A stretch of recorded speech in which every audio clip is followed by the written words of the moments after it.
Good morning. എന്തൊക്കെയുണ്ട് വിശേഷം? അപ്പോൾ കുറേ ദിവസമായി നമ്മൾ പെട്ടിയും പ്രമാണമൊക്കെ പാക്ക് ചെയ്ത് ഇവരെ പറഞ്ഞു വിടുന്ന വീഡിയോ ഇട്ടിട്ട്. അപ്പോൾ സ്നാക്ക് ബോക്സിലേക്ക് ഇത് ഞാൻ കുറച്ച് ബ്ലൂബെറീസാണ് വെക്കുന്നത്. ശരിക്കും ഇത് ബെറീസിൻ്റെ സീസൺ ആയതുകൊണ്ട് ഞാൻ 100 ഗ്രാമിന് 300 രൂപ അടുപ്പിച്ചാണെങ്കിലും ഈ ബ്ലൂബെറി മേടിച്ചു.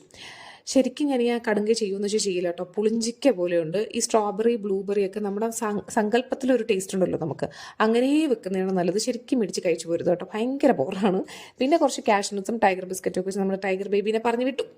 ലഞ്ച് ബോക്സിലേക്ക് വരുവാണെങ്കിൽ നല്ല പുന്നേരി ചോറും പിന്നെ മുട്ട വറുത്തതും പിന്നെ ഇതിലേക്ക് കോമ്പിനേഷനായിട്ട് നല്ല കട്ടിക്കുള്ള പരിപ്പാട്ടോ ഞാൻ വെച്ചത്.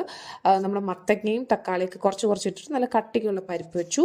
പിന്നെ ഇതിന് വേണ്ടിയിട്ട് കുറച്ച് കോളിഫ്ലവർ പെപ്പർ ഫ്രൈ ആണ് ഞാൻ ഉദ്ദേശിച്ചത്. പക്ഷേ കോളിഫ്ലവർ കുറച്ച് കുഴഞ്ഞു പോയി, വെള്ളം കൂടി പോയിട്ടോ, സാരമില്ല, പോട്ടെ.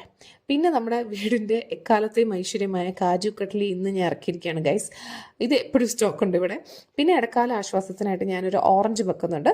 അപ്പോൾ ഇതൊക്കെയാണ് രണ്ടുപേർക്കും പാക്ക് ചെയ്തത്. വേറെ വീഡിയോയിൽ കാണാം. ബൈ.